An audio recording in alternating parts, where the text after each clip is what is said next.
Hades 2 surprise released in early access on Steam around a week and a half ago at the time of publishing this video, and to say that I've been having a really good time with the game would be an understatement. I've put around 30 hours into playing already, and feel like I'm only just beginning to scratch the surface of the experience.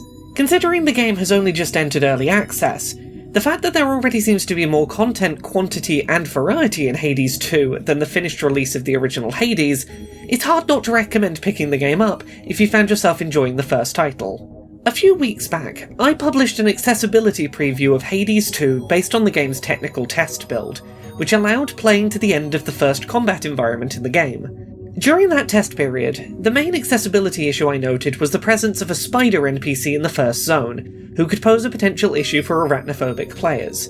However, having now played a solid amount of the early access release, I've encountered a pretty notable additional accessibility barrier during play, one which requires discussing spoilers to properly explain.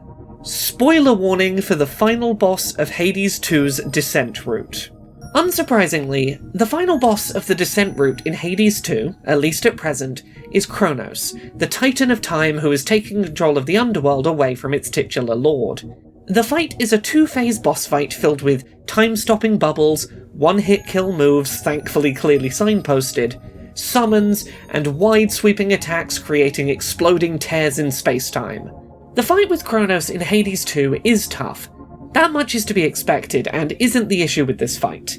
Hades 2 has some pretty decent accessibility options available to help mitigate tough encounters, including God Mode, which activates a 20% enemy damage reduction, which grows by 2% each time the player dies with it active.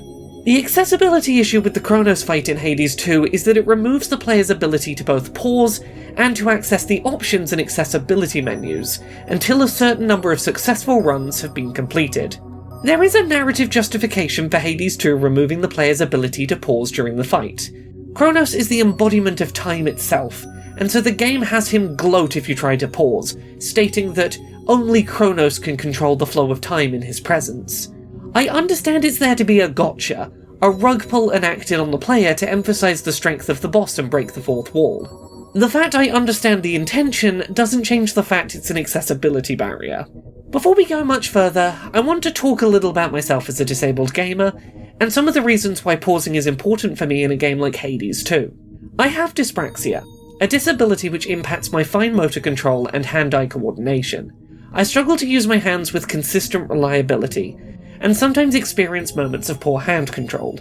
In these moments, pausing allows me to rest and reset my hands, and continue a fight when I feel more in control of my input ability. Additionally, another side effect of my poor fine motor control is that I struggle to grip controllers and handhelds at an appropriate level of grip strength. I'm a poor judge of my own grip, so I tend to lean towards gripping too hard rather than risking a loose grip and dropping my controller or device. As a result, playing Hades 2 on Steam Deck this past week, I've found, as is often the case, I get bouts of pins and needles in my hands, where I need to pause the game and stretch and rest my hands to let circulation return to them before continuing play. Lastly, because of my inconsistent coordination issues, I use Hades 2's God Mode intermittently. If I can feel that I'm getting sluggish with my inputs, missing button input timings that I know I'm otherwise capable of, I sometimes activate God Mode to give myself a little extra wiggle room on taking damage. Now, to be clear, I am not opposed to playing challenging combat games without pause functionality. I've completed the From Software Souls titles. I can play this style of game. I just need to know that that's what I'm getting myself in for in advance, so I can play with a controller that's most comfortable, in a well-supported position, on days that I'm up to that challenge without relying on being able to pause. Hades 2 very much springs this situation on disabled players without warning. The game breaks its own rules in a way that denies access to pausing as its own accessibility accommodation, as well as the deliberately designed accessibility and difficulty tweaking options that are otherwise available to access at any time during the game. To walk through my discovery of this, I was having a really good run against Kronos maybe 25 hours deep into the game. I lost that run because I tried to pause to turn on God Mode and relieve hand tension. I pressed pause, put the Steam Deck down, and took my eyes off it for a moment. I looked back to see I was being destroyed. I tried hitting pause again, and that's when I saw the messages telling me I hadn't made a mistake and missed the pause button press, The game was making a point to deny access to that functionality without warning. I tried to use a hex, phase shift, to slow down time for a few seconds and collect my bearings and give myself a second to breathe, but that was disabled in this fight also. Not even taking a specific build built around slowing the game down and investing resources into leveling that up could get around the fact I was being banned from respite. If you're someone who's playing Hades 2 and for various reasons needs to pause the fight with Kronos or tweak accessibility settings for his fight, I do have a couple of tips for you that might be helpful. Your last chance to change your settings, including activating God mode, is in the Charon shop just before the Kronos boss fight. If you need to rest your hands and take a pause, your only opportunity to do so is between phases 1 and 2 of the fight. Make sure that auto-advancing dialogue text is turned off in the settings, and use the line of dialogue from Kronos at the end of phase 1 as a place to pause. Don't press to advance the text box, and you've got a moment to rest before more inputs are needed. Now, Hades 2 does feature a way to disable this element of the Kronos boss fight and gain access to pause and the accessibility settings menu functionality, but the way that it is earned is part of the issue. It requires you to beat Kronos a minimum of 3 times without pause functionality before you can get back that pause functionality. After your second defeat of Kronos, you gain access to a craftable incantation, which will reactivate your pause functionality. The incantation requires 3 consumable items to be spent, which are required by defeating Kronos. If you don't spend any of his unique item drop on anything else, you need to defeat Kronos 3 times minimum to be able to pause in future bouts against him.